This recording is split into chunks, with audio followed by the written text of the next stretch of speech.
श्रुतिस्मृतिपुराणानाम् आलयं करुणालयं नमामि भगवत्पादं शङ्करं लोकशङ्करं शङ्करं शङ्कराचार्यं केशवं बादरायणं सूत्रभाष्यकृतौ वन्दे भगवन्तौ पुनः पुनः। ईश्वरो गुरुरात्मेति मूर्तिभेदविभागिने व्योमवद्व्याप्तदेहाय दक्षिणामूर्तये नमः। गुकारस्त्वन्धकारो वै ऋकारस्तन्निवर्तकः अन्धकारनिरोधित्वात् गुरुरित्यभिधीयते। सदाशिवसमारम्भां शङ्कराचार्यमध्यमाम् अस्मदाचार्यपर्यन्तां वन्दे गुरुपरम्पराम्।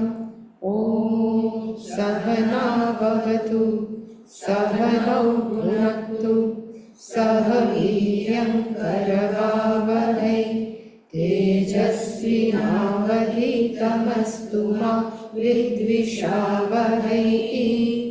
ॐ शान्ति शान्ति शान्तिः। 11मो श्लोक। अंतःकरणतद्वृत्ति साक्षी चैतन्य विग्रहः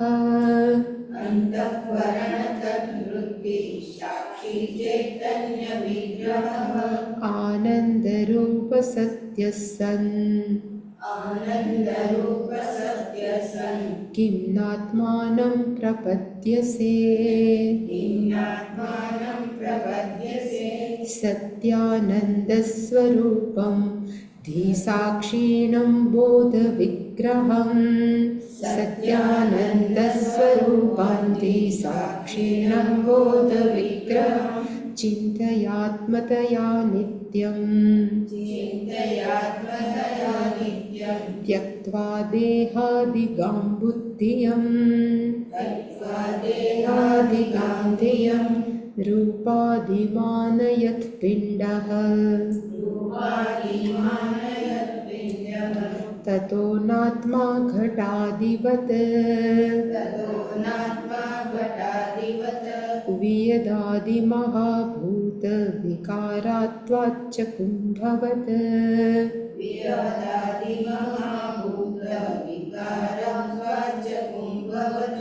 अनात्मा यदि पिण्डोऽयम् उक्तहेतुबलान्मतः करामलकवत् साक्षात् आत्मानं प्रतिपादय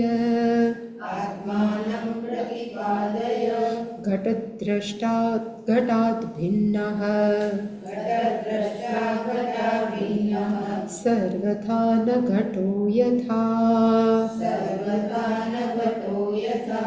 देहद्रष्टा तथा देहः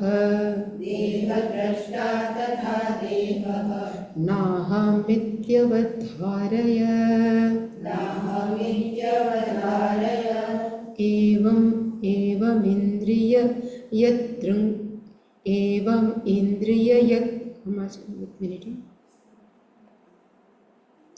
एवं इन्द्रियदृक्नाहम् इन्द्रियाणीति निश्चिनो मनो बुद्धिस्तथा प्राणः नाहमित्यवधारय संघातोऽपि तथा नाहम् इति दृश्यविलक्षणम् द्रष्टारमनुमानेन निपुणं सम्प्रधारय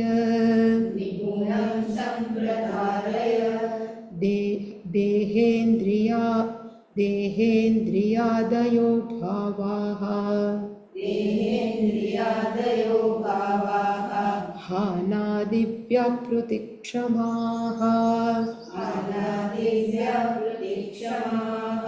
યસ્ય સન્નિધિમાત્રેણ સોહમિત્યવધારય.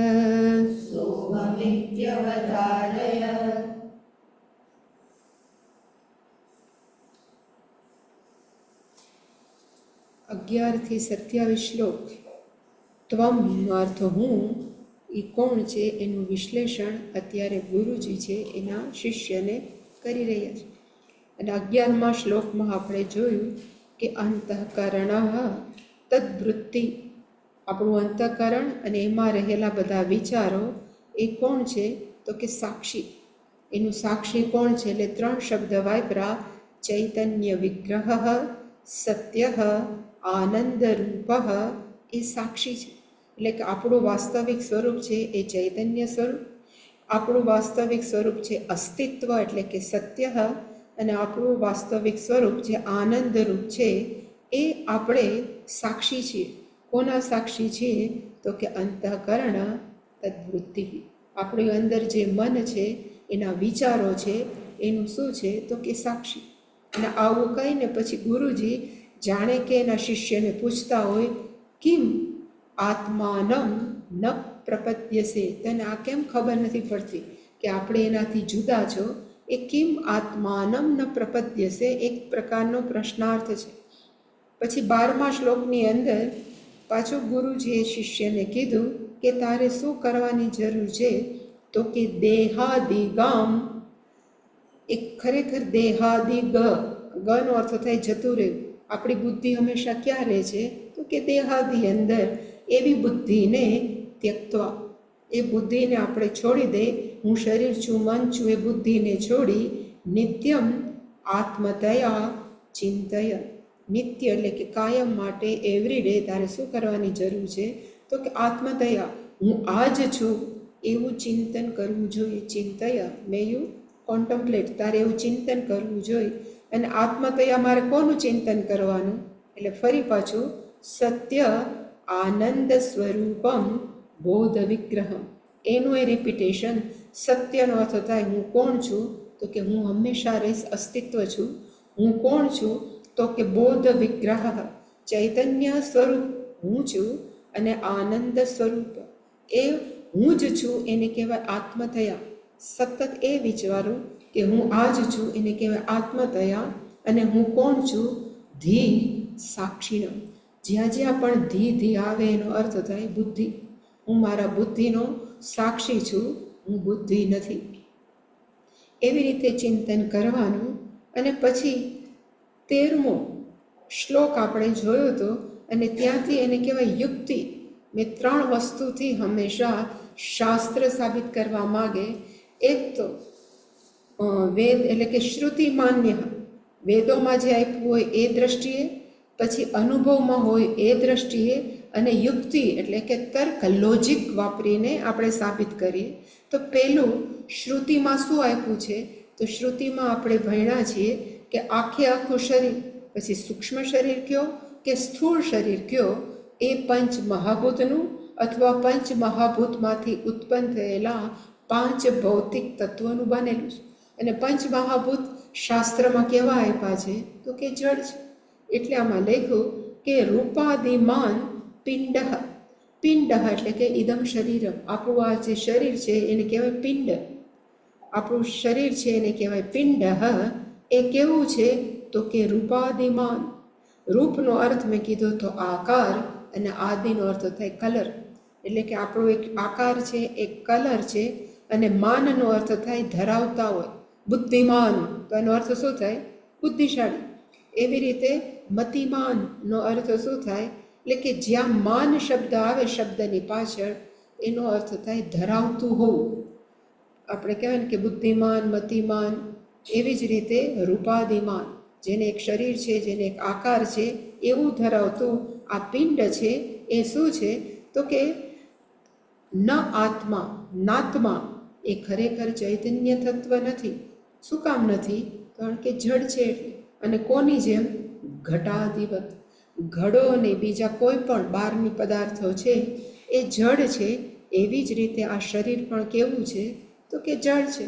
શું કામ જળ છે? તેનું કારણ એને આપ્યું વિયદ આદિ મહાભૂત વિકારત્વાત. વિકાર કે પરિવર્તન હોવાને કારણે. કોનું પરિવર્તન છે? તો કે મહાભૂતનું. અને મહાભૂતનું નામ શું છે? તો કે વિયત આદિ. આકાશથી ચાલુ કરી પૃથ્વી સુધી આ પંચ મહાભૂતનો પરિવર્તનશીલ ઇદમ શરીર. આ શરીર હોવાથી એ કેવું છે? ન આત્મા. એ ચૈતન્ય તત્વ નથી. અને કેના જેવું છે? ઉપર લખ્યું હતું ઘટાધિવત, આમાં કુંભવત. બંનેના મિનિંગ સરખા. ઘડા જેવું કેવું છે? તો કે જળ. એ આપણે 13મા શ્લોકમાં જોયું હતું. પણ 14મો શ્લોક આપણે જોયું હતો. એમાં એને કીધું કે યદિ પિંડ અનાત્મા. યદિ એટલે કે જો, આ પિંડ એટલે કે આ આપણું દીધેલું શરીર છે એ કેવું છે? તો કે અનાત્મા. અનાત્માનો અર્થ થાય જડ. જો આપણું દીધેલું શરીર જડ છે એ તમે કેવી રીતે સાબિત કર્યું? તો કે ઉત્તમ હેતુ બલાત. ઉપર જે 13મા શ્લોકની અંદર જે કારણ આપ્યું છે એ બળથી, એ સ્ટ્રેન્થથી આપણે સાબિત કરીએ કે અયમ પિંડ કેવો છે? તો કે અનાથ. અને ઉપરનું કારણ, હેતુનો અર્થ થાય કારણ, બલાતનો અર્થ થાય કારણને વડે. કયું કારણ આપ્યું હતું? તો પંચ મહાભૂતનું બનેલું છે તો કે જળ છે. એને લીધે પિંડ અયમ અનાથમાં. મતઃનો અર્થ સ્વીકારવું જોઈએ. મતઃ વી હેવ ટુ એસર્ટેન, સ્વીકારવું જોઈએ. એટલે કે એકવાર આપણે સ્વીકારી લીધું કે આ શરીર છે એ જડ છે, અને આપણે કેવું કરવું જોઈએ એ પાકું? તો કે કર આમલકવત. આપણે એ પાકું કેવી રીતે કરવું જોઈએ? તો કે હાથમાં આમળું જેટલું સ્પષ્ટ છે એટલું આપણી બુદ્ધિમાં સ્પષ્ટ હોવું જોઈએ કે આ શરીર હું નથી. શરીરની અંદર રહેલું મન બુદ્ધિ હું નથી. એ કર આમલકવત સ્પષ્ટ હોવું જોઈએ. અને પછી શું કરવાનું? તો કે સાક્ષાત આત્માનમ પ્રતિપાદય. પોતે જ આત્મા છે એવું સતત નક્કી કર, એવું તું સાબિત કર. અને 15મો આપણે શ્લોક જોતા હતા. અને 15મા શ્લોકમાં હતું જે આપણે ખાલી શ્લોક નહોતો જોયો, પણ મેં કીધું હતું કે કયું છે? તો કે દ્રષ્ટા દ્રશ્યમ ન ભવતી. જોવાવાળી વ્યક્તિ ક્યારે પણ જોયેલી વસ્તુ ન બની શકે. દુનિયાની બધી જ વસ્તુઓ જો આપણે આંખેથી જોઈએ તો દુનિયાની બધી વસ્તુ કેવી કહેવાય? દ્રશ્ય. આપણે કોણ છીએ? તો કે જોવાવાળા કે દ્રષ્ટા. આપણે ક્યારેય દાવો નથી કરતા કે હું બહારની વસ્તુ છું. પણ ભૂલ ક્યારે આવે?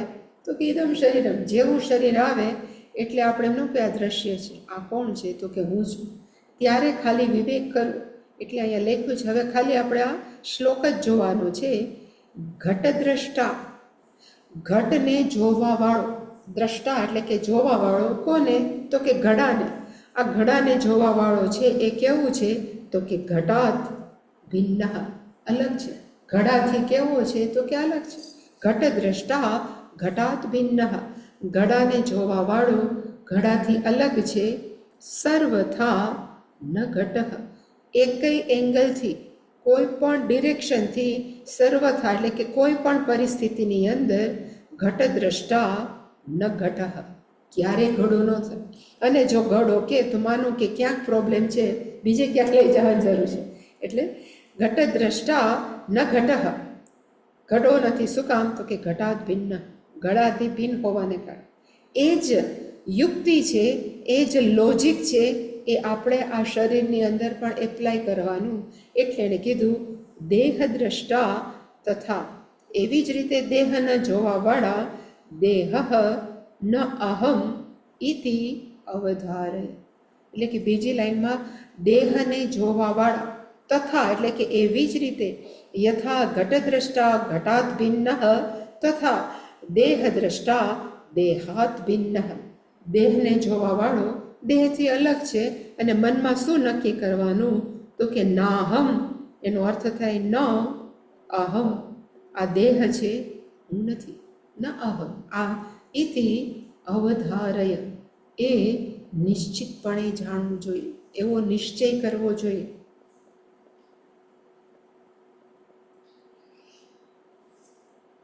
અને આ લોજિક દ્રષ્ટા દ્રશ્યમ ન ભવતી હવે પછીના 3 શ્લોકની અંદર કન્ટિન્યુ છે કે દ્રષ્ટા દ્રશ્યમ ન ભવતી, જોવાવાળી વ્યક્તિ જોયેલી વસ્તુ ન હોઈ શકે.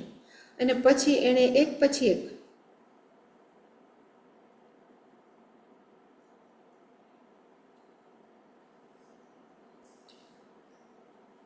આપણે છે ને એટલે જે થોડુંક બધું આપણે ભણ્યા છીએ એમાં 5 કોષ આવતા. 5 કોષ છે ને આપણું શરીર, 5 કોષ એટલે કે શરીરને આપણે 5 કોષની જેમ જોઈ શકીએ. અને કયો કયો છે તો કે અન્નમય, પ્રાણમય, મનોમય, વિજ્ઞાનમય, આનંદમય. અન્નમયનો અર્થ થાય સ્થૂળ શરીર, એને અન્નમય કોષ. જ્યાં જ્યાં કોષ શબ્દ વાપરે ને એનો અર્થ થાય ઢંકાઈ ગયેલું છે. એટલે કે જાણે કે આત્મા અજ્ઞાનને કારણે ઢંકાઈ ગયો છે. કેવી રીતે? આ શરીર હું છું એમ જો બોલીએ તો ત્યાં અન્નમય છે એ શું છે તો કે એ કોષ છે, એ આવરણ છે, એણે આપણા સમજણને ઢાંકી દીધી છે. એટલે કે પહેલું સ્તર આપણે ક્યાં ભૂલ કરીએ છીએ તો કે આ અન્નમય છે એ હું છું, એટલે એને કીધું કે અન્નમય. અને ઇવન એને અન્નમય શું કામ કહેવાય છે તો કે જ્યાં જ્યાં મય શબ્દ આવે, અન્નમય, પ્રાણમય, એ મયનો અર્થ થાય પરિવર્તન. આપણે રોટલી ખાઈ તો રોટલી સીધી અહીંયા ચોટતી નથી. આપણે રોટલી ખાઈ પછી હોજરીમાં જાય, પછી જાત જાતના અંતઃસ્ત્રાવ થાય, ચરબી ચરબી પચાવે, પ્રોટીન પ્રોટીન પચાવે. આખા શરીરમાં પછી શું હોય તો કે પ્રોટીનની કમી છે કે વિટામિન. એટલે કે હંમેશા આપણું શરીર છે એ અન્નમાંથી પરિવર્તન પામેલા તત્વોનું બનેલું છે, સીધું અન્ન નથી. એટલે અન્નમય, અન્નમયનો અર્થ થાય અન્ન પરિવર્તન પામેલું છે, એનાથી આ શરીર બન્યું છે. એટલે કે પહેલું અન્નમય, બીજું પ્રાણમય. અને પ્રાણમયનો અર્થ થાય પંચ પ્રાણ અને કર્મેન્દ્રિય. 5 કર્મેન્દ્રિયોનો સમૂહ, એને આપણે શું કીધું છે તો કે પ્રાણમય. એટલે કે જ્યારે શ્વાસ લેતા હોય એટલે કે હંમેશા પ્રાણ અને આપણા છે ને કર્મેન્દ્રિયો એ સાથે હોય. જેટલી પ્રાણ શક્તિ વધારે ને એટલી આપણા કર્મેન્દ્રિયોમાં તાકાત વધે. આપણે જેટલા માણસો એમ કહે ને કે તમે અનુલોમ વિલોમ કરો કે એ બધું કરો તો આપણા પગમાં શક્તિ આવે, હાથમાં શક્તિ આવે. એટલે કે પ્રાણમય કોષનો અર્થ શું થાય તો કે 5 પ્રાણ પ્લસ 5 કર્મેન્દ્રિય, એ પણ મય. એ સીધી સીધી નહીં પણ એનું પરિવર્તન પામી અને પ્રાણમય કોષ. પછી એવી જ રીતે પછી કયો આવે તો કે મનોમય. મનોમયની અંદર મન પ્લસ 5 જ્ઞાનેન્દ્રિય ઇઝ ઇક્વલ ટુ મનોમય કોશ. મનનો અર્થ શું તો કે જે સંકલ્પ વિકલ્પાત્મકમ મનઃ. પહેલાં જોવે પછી ડાઉટ કરે, જોવે ડાઉટ કરે, એનું નામ શું કયું છે તો કે મન. એની સાથે શું જોડાયું છે તો કે આપણી 5 જ્ઞાનેન્દ્રિય. એટલે એને આપણે શું કહીએ તો કે મનોમય. અને એ જ વિજ્ઞાનમયનો અર્થ થાય જ્ઞાનેન્દ્રિયો તો 5 જ છે પણ મનની જગ્યાએ શું આવી ગઈ તો કે બુદ્ધિ. એટલે કે વિજ્ઞાનમય કોષ ઇઝ ઇક્વલ ટુ બુદ્ધિ પ્લસ 5 જ્ઞાનેન્દ્રિય. એ હું છું એવું જે માનીને ભૂલ કરીએ છીએ એટલે કહેવાય કોષ. અને આનંદમય, 12ના વિષયોમાંથી જો મને આનંદ આવે હું એમ માનું કે હું આનાથી ખુશ છું તો એ પણ એક પ્રકારનું આવરણ છે. એટલે કીધું કે આનંદમય. એ 5 આપણા શરીરને એ રીતે જોયું છે. અને અહીંયા આપણે નિશ્ચનું, આમાં એક શબ્દ છે ને નિશ્ચિનું, 16મા શ્લોકની અંદર એક શબ્દ છે નિશ્ચિનું. નિશ્ચિનો અર્થ થાય તું નક્કી કર. અને શું નક્કી કરવાની જરૂર છે તો કે એવમ. એવમનો અર્થ થાય ઇન ધીસ વે, આવી રીતે શું નક્કી કરવાની જરૂર છે તો કે જેવી રીતે ઘટદ્રષ્ટા ઘટાત ભિન્ન, એવી જ રીતે ઇન્દ્રિય દ્રષ્ટા ઇન્દ્રિયાત ભિન્ન. એટલે કે ઇન્દ્રિય દૃક, એટલે કે દૃકનો અર્થ થાય જોવાવાળો, દૃક દ્રષ્ટા. એટલે કે ઇન્દ્રિયનો જોવાવાળો. એનો અર્થ શું થાય તો કે નાહમ અહમ ન ઇન્દ્રિયાણી. હું ઇન્દ્રિયોને જોઈ શકું છું તો હું ઇન્દ્રિય નથી. હું મારી આંખને જોઈ શકું, કાનને જોઈ શકું, બધાને જોઈ શકીએ છીએ એટલે હું ઇન્દ્રિય નથી. એટલે અહીંયા પછી એપ્લાય શું કરવું પડે તો કે જ્યારે આપણે આંખથી કોઈ વસ્તુ જોતા હોય તો આપણે આપણને સમજાવી શકીએ આંખ જુએ છે એ બધું કહે છે, પણ હું કામ માત્ર મારું કયું છે તો કે ચક્ષુષઃ ચક્ષુ, હું આંખને જોવાપણાની શક્તિ આપું છું, પણ હું આંખ નથી. એવી જ રીતે કેન ઉપનિષદની અંદર શ્રોત્રસ્ય શ્રોત્રમ મનસો મનોયત વાચઃ વાચમ સૌ પ્રાણસ્ય પ્રાણ, જેને લીધે કાન સાંભળી શકે છે એ હું છું, હું કાન નથી. જેને લીધે મન વિચારી શકે છે એ હું છું, હું મન નથી. એટલે એનો અર્થ થાય કે હું ઇન્દ્રિયોનો દૃક, પણ ન અહમ ઇન્દ્રિયાણ. પછી એમાં 5 કર્મેન્દ્રિયો પણ આપણે ઉમેરી શકીએ અને 5 જ્ઞાનેન્દ્રિયો પણ ઉમેરી શકીએ. અને એવી રીતે નિશ્ચયનું એવી રીતે નક્કી કરવાનું કે ઇન્દ્રિયો મારા થકી છે, હું ઇન્દ્રિય નથી. આપણે બોલીએ છીએ સત્ય મિથ્યા, સત્ય મિથ્યા, ખબર છે? એનો અર્થ શું થાય? મિથ્યાનો અર્થ ખોટું નથી, પણ મિથ્યાનો અર્થ થાય એ પોતાના અસ્તિત્વ માટે કોઈ બીજા ઉપર આધાર રાખે. સપોઝ કહીએ કે આ શું છે તો કે ઘડો, પણ ઘડો પોતાના અસ્તિત્વ માટે કોના પર આધાર રાખે છે તો કે માટી ઉપર. એટલે આપણે કહી શકીએ કે ઘડો છે ને એ માટી છે, પણ માટી છે એ ઘડો નથી. એનો અર્થ કે માટીએ પોતાના અસ્તિત્વ માટે એને ઘડાની જરૂર નથી. માટી તો ઘડા વગર એમને રહી શકે, પણ ઘડો કોના પર આધારિત છે તો કે માટી ઉપર. એનો અર્થ ઘડો છે એ મિથ્યા છે, અને એ સંદર્ભમાં માટી કેવી છે તો કે સત્ય છે.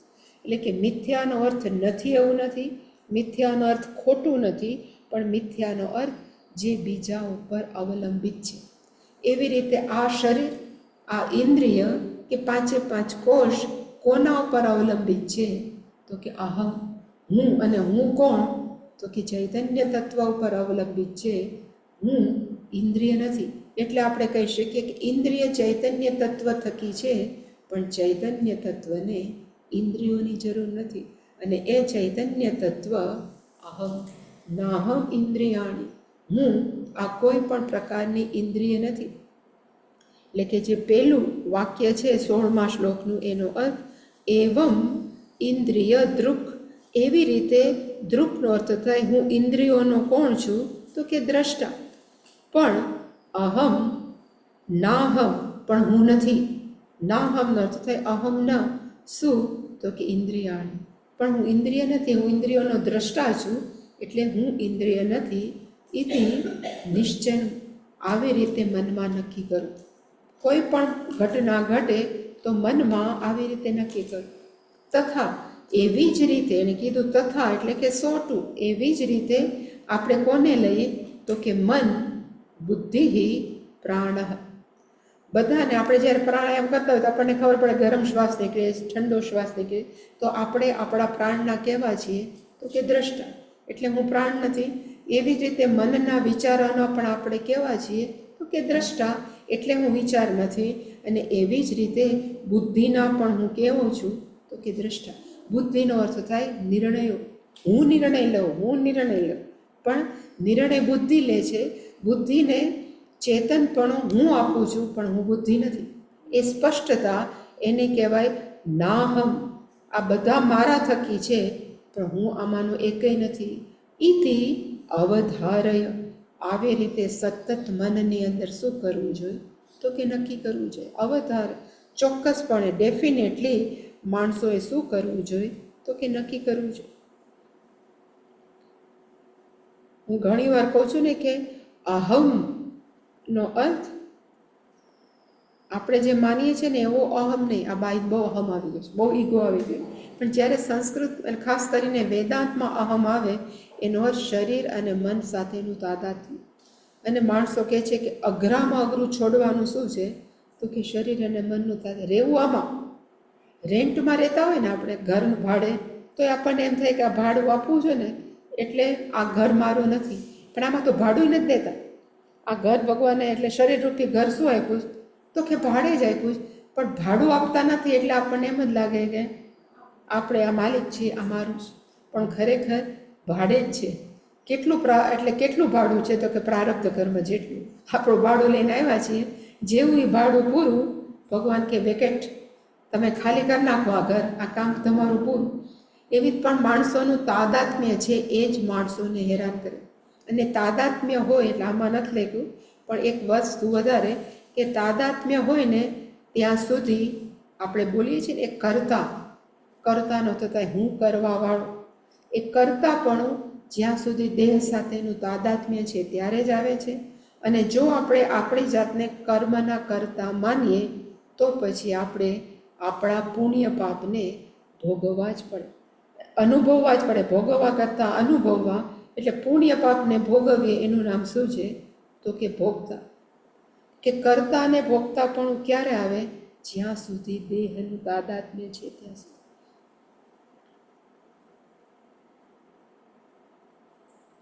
હું હંમેશા પેલી એક વાર્તા કરી છું ને, ભર્તુહરી, ઉજ્જૈનનો રાજા હતા ભર્તુહરી, બહુ વેલ ફેમસ રાજા હતા. અને એને અત્યંત વૈરાગ્ય ઉત્પન્ન થયું અને એણે રાજ્ય છોડી દીધું અને સાધુ થઈ ગયા. સાધુ થઈ ગયા. અને ભર્તુહરી હતા એ કોના ભક્ત હતા? તો કે શિવના નહીં. એ કોના ભક્ત હતા? તો કે પાર્વતીજી. એટલે કે પાર્વતીજી એના ઈષ્ટ દેવી હતા, શંકર ભગવાન નહીં. એટલે પાર્વતીજીને બહુ આનંદ થયો અને એને શિવજીને કીધું કે જોયો મારો ભક્ત, મારો શિષ્ય કેવો છે? તો કે આવડું મોટું ઉજ્જૈનનું એણે રાજ્ય છોડી દીધું, સાધુ થઈ ગયું. એટલે ભગવાન કે ઠીક, એમાં કંઈ બહુ મહત્વ નથી. એવું શંકર ભગવાને કીધું. એને હજી ઘણું છોડવાનું બાકી છે. એટલે પાર્વતીજીને, એટલે આ તો વાર્તા છે, એટલે પાર્વતીજીને એમ થયું કે જોયું એનો શિષ્ય નથી ને એટલે મારા શિષ્યને આવું કરે છે. એટલે થોડોક વખત પછી ભર્તુહરીએ ભિક્ષા ઉપર નિર્ભર રહ્યા. એણે કીધું કે હું ક્યાંય કરવા નહીં જાઉં, પણ હું કેવી ભિક્ષા ઉપર રહીશ? તો એને કહેવાય માધુકરી દીક્ષા. માધુકરીનો અર્થ થાય મધુકર. મધુકરનો અર્થ શું થાય? મધુમ કરોતી. કલ્પના જ માધુકરીનો અર્થ થાય હનીબી, મધમાખી. મધુમાખીને સંસ્કૃતમાં શું કહેવાય? તો કે મધુકર. એક ઝાડ ફૂલમાંથી રસ લે, પછી બીજામાં ઉડે, પછી બીજામાંથી ફૂલનો રસ લે, ત્રીજામાંથી. એટલે કે મધુ ભેગું કરે. મધુ એટલે કે મધ, જે ભેગું કરે એને કહેવાય મધુકર. એવી રીતે સાધુઓને 7 ઘરની અંદર ભિક્ષા માગવાની છૂટ હોય, પણ 7 એક દિવસ, બીજો દિવસ આવે તો એ 7ને બાકી જ કરવાનો બીજા 7 ઘરની. એકના એટલે ઘરે જાય ને તો પછી ઘરવાળાને ખબર પડી જાય કે સાધુ શું ભાવે શું, એટલે એવું રાંધવા માંડે. એટલે એવું ન થાય. એટલે કે માધુકરી દીક્ષાનો અર્થ થાય ભિક્ષાનો કે ઘર ફર્યા કરે. એક ઘરમાં એક દિવસે 5 ઘર કે 6 ઘર, બીજા દિવસે ઘરમાં નહીં જાઓ, બીજા ઘરમાં જેમ કે ભગવતી ભિક્ષા દે. એવી રીતે ભર્તુહરીએ નક્કી કર્યું કે હું આવી રીતે મારા દેહને સાચવીશ, માધુકરી દીક્ષાઓ. એટલે ફરી પાછું પાર્વતીજીએ કીધું શંકર ભગવાનને, જોયો ને મારો દીકરો કેટલો શ્રેષ્ઠ છે, આટલો ઉજ્જૈનનો રાજા હોવા છતાં ભિક્ષા ઉપર છે, એને કાંઈ પડી નથી. એટલે શંકર ભગવાને કીધું પછી બહુ એને છોડવાનું બાકી. એટલે પાર્વતીજી કે ભલે, કંઈ બોલ્યા નહીં. થોડોક વખત પછી અજગરી ભિક્ષા ઉપર રહેવા માંડ્યા. અજગર નામ સાંભળ્યું છે ને આપણે? અજગર છે ને ક્યારે શિકાર કરવાનો છે, બાજુમાંથી બકરું પસાર થાય તો મોઢામાં નાખી દે, પણ ક્યાંય જાય નહીં. એવી રીતે સાધુ નક્કી કરે કે મારે ક્યાંય ભિક્ષા લેવા નથી જવું, કોક આવીને આપી જાય તો આપણે ખાશું, ન આવે તો નહીં ખાઈએ.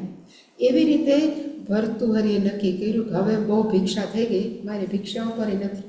એટલે એણે આજગરી ભિક્ષા, એને કહેવાય અજગરને લગતી ભિક્ષા આજગરી, એના ઉપર હું જીવન જીવીશ. એટલે ફરી પાછું પાર્વતીજીએ કીધું કે જોયો મારો દીકરો, મારો ભક્ત આજગરી દીક્ષા પર આવ્યો. એ શંકર ભગવાને પાછું કીધું બહુ છોડવાનું, એને ઘણું છોડવાનું. એટલે પાર્વતીજીને એમ થયું કે મારે ઠાકોર મૂકો ના, પૂછવું નથી, દર વખતે આવું કીધા કરે. પછી ભર્તુહરીએ નક્કી કર્યું કે માણસોને ખબર હતી કે રાજા છે, બધું છોડી દીધું છે, એટલે આજગરી ભિક્ષા ઉપર લે તોય માણસો એને ભિક્ષા આપવા આવે છે કે અહીંયા અમારા રાજા રહે છે સાધુ તરીકે, આપણે આપીએ. એટલે ભર્તુહરીએ નક્કી કર્યું કે મારે ઉજ્જૈન છોડી દેવું છે, કારણ કે ગમે એમ કરીને માણસો મને આપી જાય છે. એટલે બીજા ગામમાં ગયા અને પાછા સ્મશાનમાં ગયા અને નક્કી કર્યું કે અહીંયા રહીને હું આજગરી ભિક્ષા ઉપર રહીશ, હું માગવાની છે. એટલે કોક મરે તો માણસો આવે, ન મરે તો ક્યાં આવવાનું? એવી રીતે એણે ત્યાં રહેવાનું ચાલુ કર્યું. એટલે ફરી પાછું પાર્વતીજી કીધું, જોયું ને, હવે તો ગામનો મોહ થઈ ગયો, રાજ્યનો મોહ થઈ ગયો, અને પાછા બીજા ગામમાં જઈને પાછું એ જ આજગરી ભિક્ષા ઉપર રહે છે. એટલે તોય પાછું શંકર ભગવાને કીધું ઘણું છોડવાનું, હજી ઘણું છોડવાનું. પછી એક વખત એવું થયું કે ગામમાં 7 દિવસ સુધી માણસ મર્યો જ નહીં. એને માણસ ન મરે એટલે કોઈ સ્મશાને જાય ને, એટલે 7 દિવસના ભર્તુહરીને ઉપવાસ, કાંઈ ન ખાધું 7 દિવસ સુધી. 8મે દિવસે માણસ કોઈક મરી ગયું એટલે માણસો ગયા અને એને જોયું કે કોઈક સાધુ છે, એટલે એ બધા સ્મશાનવાસી હોય આ સાધુને આપ્યું ભર્તુહરી. જેવું ભર્તુહરીને ખાવાનું આપ્યું એટલે શંકર ભગવાને પાર્વતીજીને કીધું, હાલ આપણે જવું જ ક્યાંક. એટલે પાર્વતીજી કે આને ક્યાં હોય પણ, એટલે એમ કે હાલ મારી ભેગી. અને એને કીધું કે હું બ્રાહ્મણ થઈશ અને તું બ્રાહ્મણ પત્ની. એ વેશમાં આપણે ક્યાં જશું? તો કે આપણે ભર્તુહરી પાસે. એટલે જેવો કોળીઓ મોઢામાં મૂકતા હતા ને ત્યાં 2 જણા ઊભા રહ્યા, બ્રાહ્મણ ને બ્રાહ્મણ પત્ની ભિક્ષાંદેહી. એટલે ભર્તુહરી હતા, રાજા હતા, બધી જ ભિક્ષા આપી દીધી એ જે બ્રાહ્મણને. એટલે તરત પાર્વતીજી ત્રાસી આંખે જોયું કે જોયું 7 દિવસનો ભૂખ્યો છે છતાં પણ એણે બધું આપી દીધું.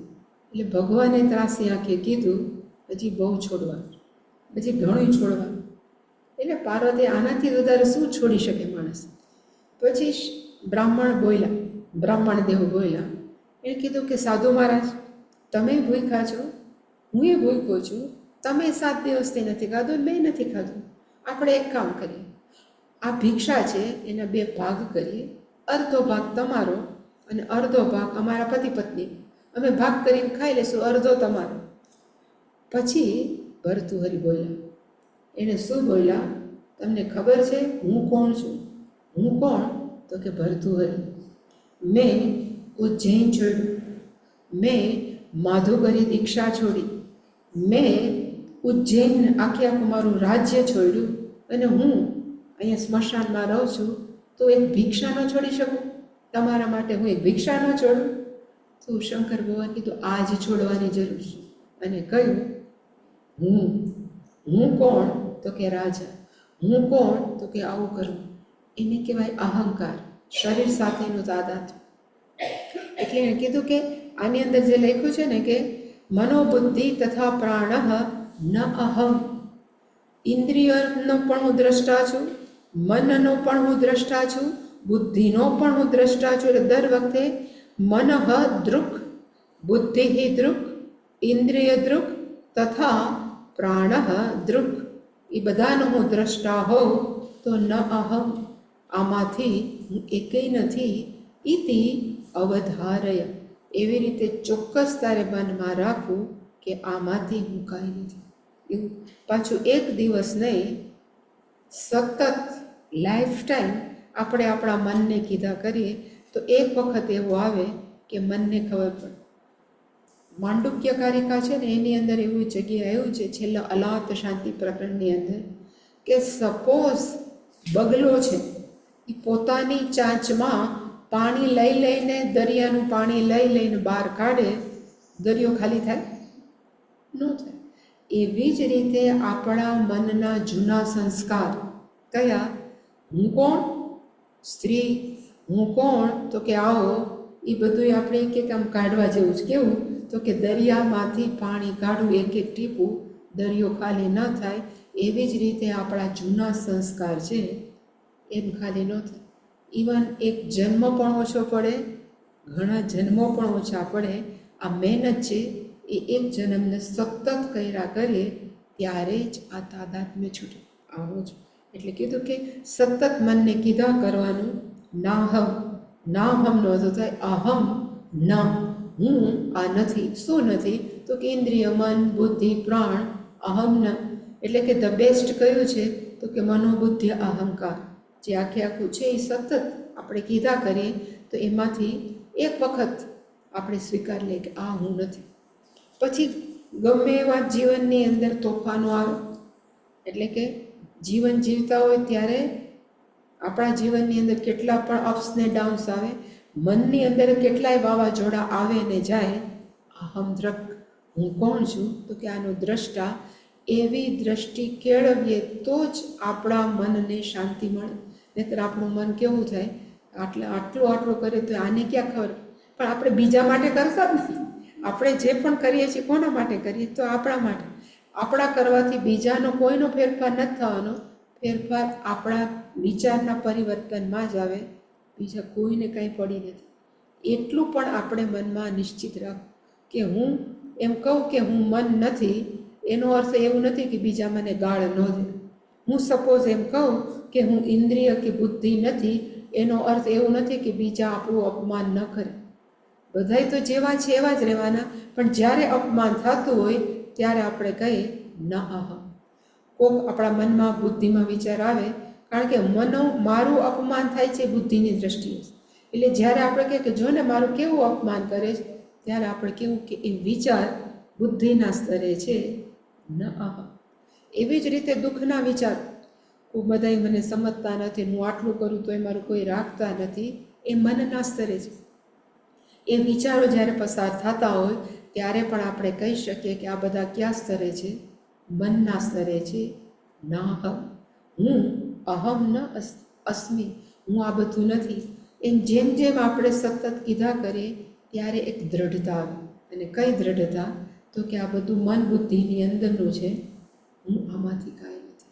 એટલે સતત ન અહમ ઇતિ અવધારય, ન અહમ ઇતિ નિશ્ચિનું.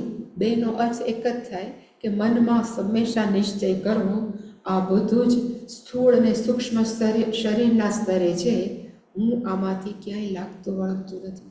હું બધાનો કેવો છું? તો સાક્ષી છું. હું બધાનો કેવો છું? તો કે દ્રષ્ટા છું. હું કોઈ સાથે સંલગ્ન નથી. એ 16મા શ્લોકમાં કીધું. પછી 17મો શ્લોક એ એવું જ છે.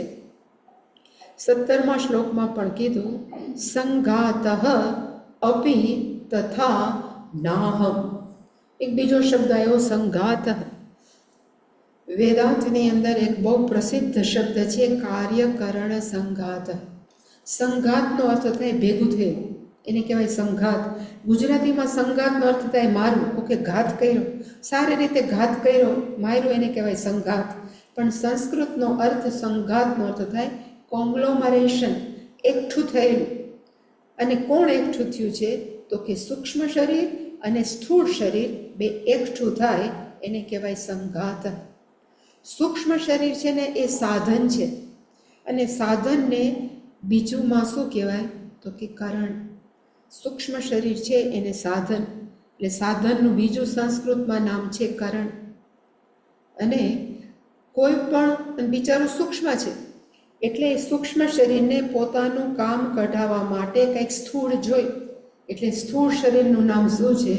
તો કે કાર્ય. સ્થૂળ શરીર છે એ કાર્ય છે, સૂક્ષ્મ શરીર છે એ કરણ, એટલે કે એક સાધન છે. એ બે ભેગા થયેલા છે આ શરીરની અંદર, એટલે આપણા શરીરનું નામ શું છે? કાર્ય કરણ સંઘાત. એકઠા થયેલા સૂક્ષ્મ શરીર કરણ, સ્થૂળ શરીર કાર્ય.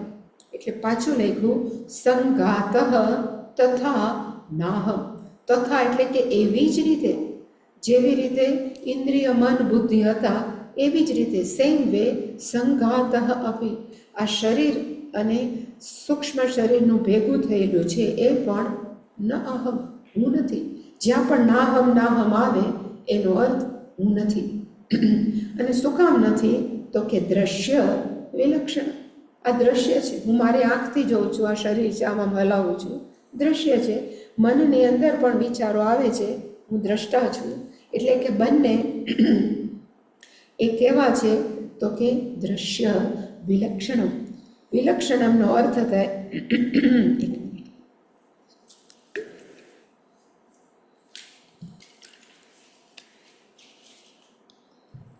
જુદો, હું એનાથી જુદો છું. વિલક્ષણમ, હું આ દ્રશ્યથી અલગ છું.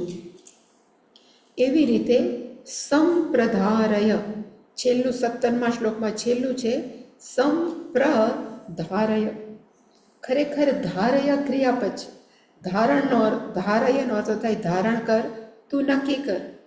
પ્રનો અર્થ થાય ચોક્કસ પ્રકર્ષેણ, ચોક્કસ રીતે તું ધારણ કર. અને સમનો અર્થ થાય સમ્યક પ્રકર્ષણેન ધારય, સારી રીતે ચોક્કસ રીતે તું ધાર કે નક્કી કર કે હું દ્રષ્ટા છું, દ્રશ્યથી વિલક્ષણ, હું દ્રશ્યથી જુદો છું. એટલે ન અહમ સંઘાત. પણ હું કેવી રીતે સાબિત થાઉં કે હું દ્રષ્ટા છું? એટલે એમ કીધું કે દ્રષ્ટારમ અનુમાનેન, હું દ્રષ્ટા છું એનું હું શું બાંધું છું? તો કે અનુમાન. અનુમાનનો અર્થ થાય કંઈકને જોઈને કંઈક નક્કી કરવું, એને કહેવાય અનુમાન. હંમેશા ધારો કે ક્યાંક હું અહીંયા, ધારો કે મારે અહીંયા આવું છે, એટલે આ હોલની અંદર, પછી મને એમ થાય કે કોઈ આવ્યા હશે કે નહીં, બહુ તડકો પડે છે, કોઈ આવ્યું, એટલે પાર હું જોઉં કે ચપ્પલ પડ્યા છે. ચપ્પલ ઉપરથી આપણે અનુમાન લગાવે કે ચપ્પલ પડ્યા છે તો માણસો હશે, એને કહેવાય અનુમાન.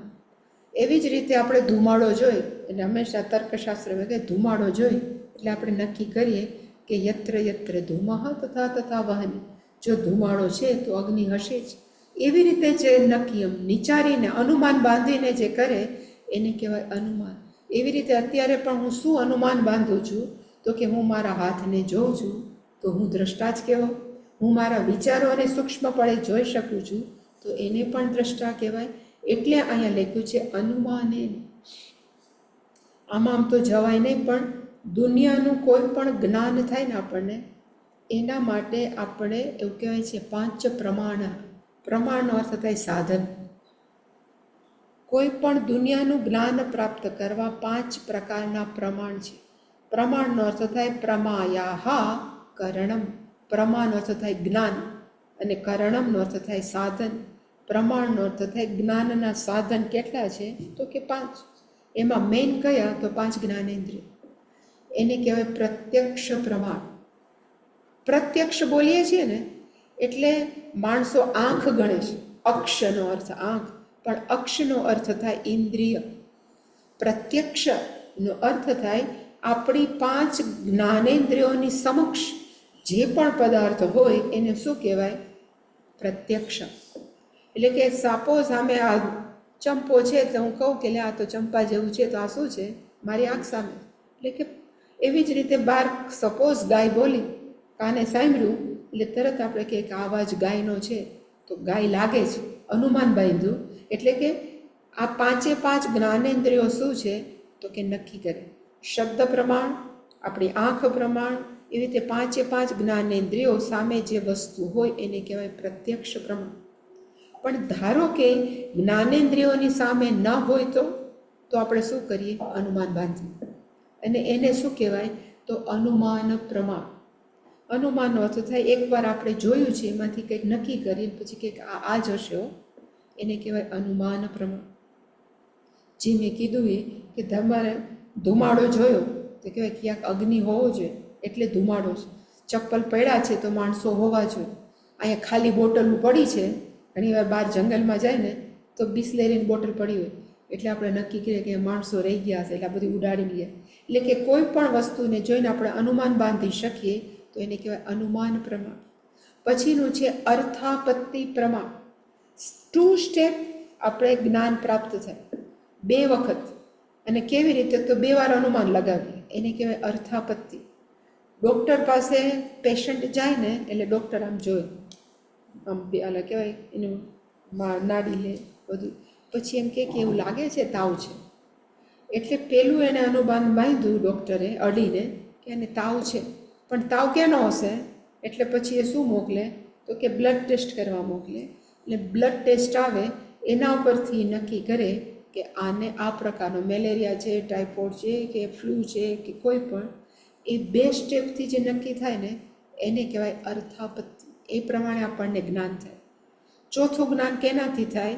તો કે કોક સાથે કમ્પેરિઝન કરીને, ઉપમા પ્રમાણ. તમે ક્યારેય ભેંસ જોઈ છે? તો કે આ ભેંસ આપણે જોઈ છે, પણ બાયસન જોયું છે? એક પ્રાણીનું નામ છે બાયસન, આપણે જોયું છે? તો કે નથી જોયું. એટલે આપણે પૂછીએ બાયસન કેવું? તો કે એ ડોમેસ્ટિક એનિમલ નથી, એટલે આપણો કૂતરા અને ગાય જેવું નથી, જંગલમાં હોય. એટલે આપણે કેવા પ્રકારનું હોય? તો કે ભેંસ જેવું. પછી આપણે જંગલમાં જાય અને ત્યાં કોઈક ભેંસ જેવું પ્રાણી જોઈએ એટલે આપણને એમ થાય કે આ કયું હશે? તો કે બાયસન હશે. જ્ઞાન થયું આ બાયસન છે, પણ કેવી રીતે? વી કમ્પેર્ડ, આપણે સરખામણી કરી કોની સાથે? તો કે ભેંસ સાથે. એવી રીતે જ્ઞાન થાય એને કહેવાય ઉપમા પ્રમાણ. સરખામણી કરીને થાય. ઉપમાનો અર્થ થાય કમ્પેરિઝન. અને છેલ્લું કહ્યું તો કે કોઈક વસ્તુ ન હોય ને એ પણ આપણને જ્ઞાન આપે, એને કહેવાય અનુપલબ્ધિ પ્રમાણ. હોટલમાં ગયા, બીબીક્યુ, અત્યારે બધા બીબીક્યુમાં બહુ છે. બીબીક્યુમાં શું બને? એટલે નોનસ્ટોપ ને એને શું કહેવાય? અનલિમિટેડ. લિમિટ ડિશ કેવી છે? તો કે અનલિમિટેડ. પછી 13 છોકરાઓને લઈને ગયા, અનલિમિટેડ ખાધા જ કર્યું. પછી ક્યારેક તો પૂરું થાય એટલે ઓલો વેઇટર આપીને બિલ આપે, ખિસ્સામાં હાથ નાખ્યો, અનુપલબ્ધિ ખોની પાકીટની. જેવું ખબર પડે કે પર્સ નથી કે પાકીટ નથી, પૈસાની આપણને જ્ઞાન થયું કે પૈસા લઈને જ નથી આવ્યા. એટલે કે ક્યારેક કોકની અનુપલબ્ધિ, કોઈની ઉપસ્થિતિ ન હોય એ પણ આપણને બીજાનું જ્ઞાન. એવી રીતે આપણને દુનિયામાં જ્ઞાન પ્રાપ્ત થાય છે. કા પ્રત્યક્ષ, કા અનુમાન, કા અર્થાપત્તિ, કા ઉપમા, કા અનુપલબ્ધિ. એવી રીતે અહીંયા આપણને કેવી રીતે જ્ઞાન પ્રાપ્ત થયું? તો કે અનુમાન. કારણ કે હું મારા મનના વિચારોને જોતો નથી, પણ મને વિચાર થઈને અનુમાન આવે છે કે આવા વિચારો ચાલે છે. એટલે કે અહમ દ્રષ્ટારમ, હું દ્રષ્ટા છું. કેવી રીતે ખબર પડી? અનુમાને. મેં નક્કી કર્યું, અનુમાન બાંધ્યું છે કે મનમાં અત્યારે દુઃખી થાય તો દુઃખના વિચાર હોવા જોઈએ, પણ હું એનો દુઃખનો કેવો છું? તો કે દ્રષ્ટા. કોઈક અપમાન કરે છે, અપમાન છે, પણ હું એનો કેવો છું? અનુમાન બાંધીને, કારણ કે નરી આંખે નથી દેખાતું, પણ એટલે અનુમાન બાંધીને હું દ્રષ્ટારમ છું. એવી રીતે જો દ્રષ્ટારમ હોઉં તો હું કેવો છું? દ્રશ્ય વિલક્ષણ. જો હું દ્રષ્ટા છું તો પછી અપમાનનો જે દ્રશ્ય છે એનાથી હું કેવો છું? તો કે જુદું. જો દુઃખનો વિચાર આવ્યો એ મને ખબર પડી, દુઃખના વિચારથી હું કેવો છું? તો કે વિલક્ષણ. અને જો વિલક્ષણ હોય તો દુઃખી શું કામ થાય? દુઃખનો વિચાર આવે એને વાંધો નહીં, પણ દુઃખી થવું ખોટું છે. માણસો દુઃખી થાય એ પ્રોબ્લેમ છે, દુઃખના વિચારો આવે ને જાય. આપણે એને માત્ર કહેવા છીએ તો કે દ્રષ્ટા. એવી રીતે આપણે આપણા મનને શું કરવું જોઈએ? તો કે કેળવવું જોઈએ. આપણે ઓલા વિવેકાનંદજીના ગુરુ કોણ? રામકૃષ્ણ પરમહંસ. એને રાખાલ હતા, નામ સાંભળ્યું એના બધાએ?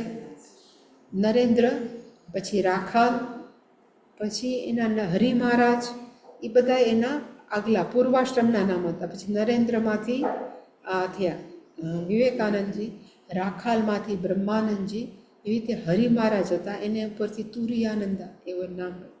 પછી તુરિયાનંદા સ્વામીજી થયા ને પછી વિવેકાનંદજીએ કીધું, કારણ કે પછી તો જતા રહ્યા હતા રામકૃષ્ણ પરમહંસ, એટલે વિવેકાનંદજી હેડ હતા. એટલે એણે તુરિયાનંદજીને કીધું કે તમારે અમેરિકામાં જઈ અને વેદાંતનો આશ્રમ ખોલવાનો છે, તમે ન્યાર્યો ત્યાં જઈને આપણા સંસ્કૃતિનો પ્રચાર અને પ્રસાર કરો. એટલે તુરિયાનંદજી ત્યાં ગયા, હરિ મહારાજ નામ હતું, એ ત્યાં ગયા. પછી એક દિવસ એને બધા ત્યાં શિષ્યોએ કેવા હોય તો કે ફોરેનર જ હોય, ત્યાં હતા ફોરેનર. તો એક દિવસ એના આશ્રમમાં બેઠા હતા, ઝાડ નીચે આ તુરિયાનંદજી હરિ મહારાજ એકલા હસતા હતા. એટલે એની એક શિષ્યાએ જોયું, એને ત્યાં મહારાજ ગાંડા થઈ ગયા, એકલા ક્યાં હશે? એટલે આપણને બહુ શરમ આવે, હે પૂછી તો સંકોચ બહુ થાય. એ લોકોને સંકોચ નહીં હોય. અહીંયા જેટલા આવ્યા હતા ને એમાં ક્યાંય સંકોચ ન હોય. છોકરાઓ આવ્યા હતા, બિંદાસ પૂછે કે છોકરું હોય એને આમાં વિચારીશ તો શું થશે ને એવું નહીં, બિંદાસ પૂછે. એવી રીતે એક શિષ્ય અમેરિકન છોકરી હતી, એણે જોયું કે આ તુરિયાનંદજી એકલા હશે જ. એટલે બેન નજીક ગઈ અને એને પૂછ્યું કે વાય આર લાફિંગ, તમે એકલા શું કામ હશો? કંઈ કારણ છે? એટલે તુરિયાનંદજીએ કીધું કે હું મારા વિચારોને જોઉં છું, અને અત્યારે આટલા બધા મેં અભ્યાસ કર્યા પછી પણ હજી ક્રોધના વિચાર આવે છે મનમાં, હજી મને દુઃખના વિચાર આવે છે, હું એના ઉપર હસું છું. એટલે એના વિચારોના એ કેવા થયા? દ્રષ્ટારહ.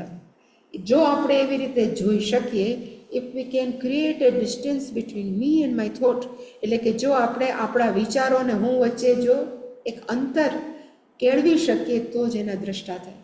પણ આપણે અંતર કેળવતા જ નથી. જેવો દુઃખનો વિચાર આવ્યો, દુઃખી, જેવો કોકે અપમાન કર્યું, દુઃખી, કોકે કાંઈ કર્યું, શું કામ? તો કે આપણે દ્રષ્ટા નથી, આપણે એમાં ભળી જાય. એટલે આમાં એક જ કરવાનું કે અહમ દ્રષ્ટા વિચાર દ્રશ્ય.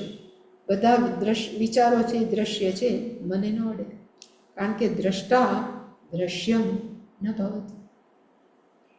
એ 17મા શ્લોકમાં જોયું કે દ્રષ્ટારમ અનુમાનેન દ્રશ્ય વિલક્ષણ. એ હોવાને કારણે ન અહમ ઇતિ સમ્યક પ્રકર્ષણેન ધારય. આવી રીતે મનમાં તું નક્કી કર લે. અને નિપુણનો અર્થ થાય બુદ્ધિપૂર્વક. તમે કહો છો હું એમ નહીં, પણ બુદ્ધિપૂર્વક, કારણ કે આપણને ખબર પડે કે અત્યારે જોવાનું કાંઈક ડિપ્રેશનનો વિચાર આવ્યો, આવવા દો, જવા દો, આવવા દો, જવા દો. જો એવું કરી શકીએ તો દુઃખી ન થાય, પણ આપણે આવે ને પકડી લઈએ અને પછી દુઃખી થાય છે. પછી એવી જ રીતે 18મો શ્લોક, બધા આવા જ છે. એટલે વળી પાછું એને કીધું દેહ ઇન્દ્રિય આદય, દેહ ઇન્દ્રિય આદય ભાવાહ. ભાવાહાનો અર્થ થાય આ દેહને ઇન્દ્રિયના અંદર રહેલા જે બધા ચેન્જીસ, પરિવર્તન થાય. દેહ છે, આપણે જૈનમાં ત્યારે કેવડા હતા, પછી આપણા શરીરમાં પરિવર્તન થયું એને કહેવાય ભાવ. એવી જ રીતે ઇન્દ્રિય છે, એમાં જાત જાતના ચેન્જીસ આવતા હોય, કાંઈક જોવે, બીજું જોવે. એટલે કે દેહની અંદર, ઇન્દ્રિયોની અંદર જાત જાતના ભાવો હોય છે, જાત જાતના પરિવર્તન લખો, પરિવર્તન છે. અને એ પરિવર્તન છે એ શું જોડાવે છે? તો કે હાન આદિ વ્યાપૃતિ ક્ષમાહ. હાનનો અર્થ થાય છોડી દેવું. પ્રજહાતિ યદા કામાન, એવું ક્યાંક આવે છે કે નહીં? ક્યાં આવે છે? પ્રજહાતિ યદા કામાન, જહાતિ નો અર્થ થાય છોડી દેવું. એવી રીતે એમાંથી જ હામાંથી જ શબ્દ બેડ્યો, હાના નો છોડી દેવું. એટલે કે ક્યારેક ભાવો છે એ હાનહ આપણે છોડી દઈએ છીએ. આદિનો અર્થ થાય ક્યારેક આપણે અમુક ભાવો પકડી લઈએ છીએ. આદિનો અર્થ જીવનમાં આપણે બે જ કામ કરીએ છીએ, કાંક છોડીએ ને કાં પકડીએ, છોડીએ ને પકડીએ. એટલે એને કહેવાય હાન. આદિનો અર્થ ઉપાદાનમ લખી શકો, છોડવું ને પકડવું.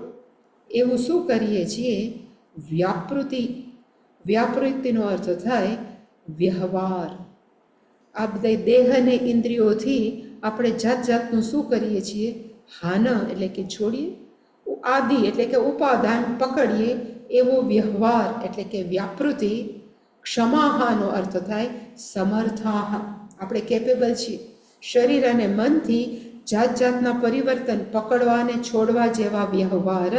ક્ષમાનો અર્થ અહીંયા આશીર્વાદ દઈને હું તમને ક્ષમા આપું છું એવું નહીં, પણ ક્ષમાહાનો અર્થ શંકરાચાર્યજીના ભાષ્યમાં લખ્યું સમર્થાહા ભવંતિ. દેહ અને ઇન્દ્રિય કેપેબલ છે. સમર્થાનો અર્થ શું થાય? સક્ષમ છે. શેના માટે સક્ષમ છે? તો કે પકડવા માટે, છોડવા જેવા વ્યવહાર કરવા માટે આપણું શરીર, આપણું સૂક્ષ્મ શરીર સક્ષમ છે. વ્યાપૃતિનો અર્થ થાય વ્યવહાર. છોડવા ને પકડવા જેવો વ્યવહાર કરવા દેહ અને ઇન્દ્રિય વગેરે કેવા છે? સક્ષમ છે. પણ એ દેહ ઇન્દ્રિયનો વ્યવહાર કરે છે કોણ? કેવી રીતે થાય છે? તો એને લખ્યું સન્નિધિ માત્રેણ. આપણી હાજરી માત્રથી દેહ અને ઇન્દ્રિય છે એ બધી વ્યાપૃતિ. વ્યાપૃતિનો અર્થ થાય વ્યવહાર. હું બોલું છું, વ્યવહાર. તમે સાંભળો છો, વ્યવહાર. જીવનમાં જે પણ કંઈક નાનું મોટું ઘટે છે એ બધો વ્યવહાર. એ બધો જ વ્યવહાર છે એ કેપેબલ છે, સમર્થ છે. કેવી રીતે? આપણી હાજરીથી. આપણી હાજરીથી બધા જ વ્યવહાર થાય છે. પણ આપણે નાવાની જોવાનું નથી. ખરેખર આપણે કેવા છીએ? સન્નિધિ માત્રેણ. એમાં ક્યાંય સંલગ્ન નથી, પણ આપણે ભૂલી જાય છે કે સન્નિધિ માત્ર નથી. આપણે કેવા થઈ જાય? તો કે એક થઈ જાય. એટલે સન્નિધિ માત્રેણ દેહ ઇન્દ્રિય આદય ભાવાહ સમર્થાહ ભવંતિ. અને કેવા? તો કે પકડવું ને છોડવું. ગમે છે એને પકડો, નથી ગમતું એને છોડો. એવો વ્યવહાર આપણે જિંદગીભર શરીર અને મનથી કંઈ રાજ કરીએ છીએ, પણ એક દેહ અને ઇન્દ્રિયોનો વ્યવહાર કેવી રીતે શક્ય છે? તો કે સન્નિધિ માત્રે, અમુકની સન્નિધિ. અને કેની? તો કે ચૈતન્ય તત્વ. અને સન્નિધિ કોની છે? સો અહમ. એ સન્નિધિ બીજા કોઈની નહીં, પણ એ અહમ, સહસન્નિધિ અહમ. એક બીજું કોઈ નહીં, પણ હું જ છું. એવી જેને ખબર પડે ને એ લોકો પણ દુઃખી ન થાય. પણ આપણે સન્નિધિ માત્ર રહેતા જ નથી. આપણે કેવા થઈ જાય છીએ? તો ઓતપ્રોત. ઓતપ્રોત થયા એટલે સંસાર ચાલુ. માત્ર જો અલગ રહી શકીએ તો આપણે ખુશ જ છીએ, કંઈ પ્રોબ્લેમ જ નથી. એટલે હંમેશા પૂજ્ય સ્વામીજી કહેતા કે આ કરવું કેમ? બોલવું તો બહુ સહેલું છે કે આપણે આના સાક્ષી છીએ ને આમ છે, તો કરવું કેમ? તો કે કર્મયોગ છે ને એટલે જ માટે જ દીધું છે. કર્મયોગ જે આપણે સાધના કહીએ છીએ ને કર્મયોગની, એ કર્મયોગની અંદર મેઇન થીમ કઈ છે? કે હું કર્મ કરું છું, કોના માટે કરું છું? ઈશ્વર માટે. કર્મયોગની અંદર ઈશ્વર અર્પણ બુદ્ધ્યા અહમ કર્મ કરોમિ યત યત કર્મ કરોતિ શંકર તવ આરાધનમ, જે આપણે બોલીએ છીએ. એટલે કે કર્મયોગની મેઇન કયો છે? કહેવાય ને કે ઉપદેશ, કોઈ પણ કર્મ કરો ઈશ્વર અર્પણ બુદ્ધ્યા. હું બોલું છું કોના માટે? તમારા માટે? તો કે ના. હું મનમાં વિચારો કે હું બોલું છું, પણ કોના માટે? તો કે ભગવાનને અર્પણ કરવા. એટલે કે મારું એક એક કર્મ એ ફૂલ છે, અને એ કર્મરૂપી ફૂલ હું કોને અર્પણ કરું છું? તો કે ઈશ્વરને. તો એમાં અહમ વૃત્તિ ન આવે. હું કરું છું કોના માટે? મારા માટે નહીં, ઈશ્વર માટે. એટલે કર્મ માટેની આસક્તિ આપણી ઓછી થઈ જાય. રિલેટિવલી. રિલેટિવલીનો અર્થ થાય આપેક્ષિક. આપણી આસક્તિ ઓછી થઈ જાય. અને એવી જ રીતે આપણે મનની અંદર જાત જાતના અનુભવો અનુભવીએ છીએ. કેવા? સુખના, દુઃખના. એ બધાને આપણે શું કહીએ? કર્મફળ. આપણા મનમાં જે પણ અનુભવોનું આપણે અનુભવીએ છીએ ને એને કહેવાય ભોગતાપણ. એને કહેવાય આપણે આપણા કર્મફળ ભોગવીએ છીએ. ત્યારે ભગવાને કીધું કે આપણે આપણા કર્મફળ ભોગવતા હોય ત્યારે એવો પ્રશ્ન પૂછવાની જરૂર નથી કે મને જ આવું શું કામ? આપણે ખાલી એમ જ કહીએ કે ભગવાન તરફથી આ મળ્યું છે, પ્રસાદી છે, હું સ્વીકારું છું. જો આપણે એવી રીતે આપણા મનને કેળવીએ તો આપેક્ષિક રીતે આપણે આપણા મનના ભાવોથી અલગ થયા. પહેલાં ભગવાને કર્મયોગ દ્વારા આપણને કેવા તૈયાર કર્યા? તો કે રિલેટિવલી તૈયાર કર્યા. આપેક્ષિક રીતે હું મારા માટે કર્મ નથી કરતો કે કરતી, ભગવાન માટે કરું. અને જે પણ કર્મફળ હું અનુભવું છું એ મારું નથી, મને કોકે આપ્યું છે. અને કોણે? તો કે ઈશ્વરે. અને જો ભગવાને મને કર્મફળ આપ્યું હોય તો વાય મને આ શું કામ? એવું કહેવાનું મને રાઈટ નથી. કારણ કે ભગવાન જે આપે ને એ આપણા સારા માટે જ હોય. તો જ એને પ્રસાદી કહે. એટલે કે પ્રસાદી બુદ્ધિથી કર્મફળનો સ્વીકાર, અને ઈશ્વર પણ બુદ્ધિથી જો આપણે કર્મ કરતા રહી તો રિલેટિવલી આપણે આપણા શરીરના તાદાત્મ્યથી અજાણ પડે ઓછું થઈ જાય. તાદાત્મ્ય. અને પછી એકવાર એવું થઈ જાય પછી તો આ વેદાંત જ્ઞાન આપવાનું જ છે કે તું શરીર નથી, મન નથી. પણ રિલેટિવલી કેમ છૂટવું? તો કે કર્મયોગ ઇઝ ધ બેસ્ટ. એટલે કે આ બધી જ વ્યવહારો છે, પકડવું ને છોડવું, એ કોના હાજરીથી થાય છે? તો કે યસ્ય, જેની હાજરીથી થાય છે એ કોણ છે? સહ અહમ. એ વ્યક્તિ બીજું કોઈ નહીં, પણ હું. પણ હું કેવો? તો કે દેહ ઇન્દ્રિય વગરનું ચૈતન્ય તત્વ. એની હાજરીની અંદર જ શરીર અને મન અને ઇન્દ્રિયો પોતપોતાનું કામ કરે છે, પણ હું એની સાથે જોડાયેલો નથી. ઇતિ અવધારય. પાછું એવું મનથી નક્કી જાણ. જ્યાં સુધી અવધારય આવે એનો અર્થ થાય તું મનથી નક્કી જાણ. ડેફિનેટલી, નિશ્ચયે ન, હું માત્ર મારી સન્નિધિથી આ થાય છે, હું આ નથી. મારી હાજરીથી શરીર અને મન કામ કરે છે, પણ હું શરીર મન નથી. એવું સતત મનની અંદર તું નિશ્ચય રાખ. અવધારયનો અર્થ થાય મે you able to understand this, કે હું આ નથી, હું આ નથી. સોહમ ઇતિ અવધારય. એના પછીનો શ્લોક આવતીકાલ. ઓમ પૂર્ણમદ પૂર્ણમિદં પૂર્ણાત પૂર્ણમુદચ્યતે પૂર્ણસ્ય પૂર્ણમાદાય પૂર્ણમેવાવશિષ્યતે.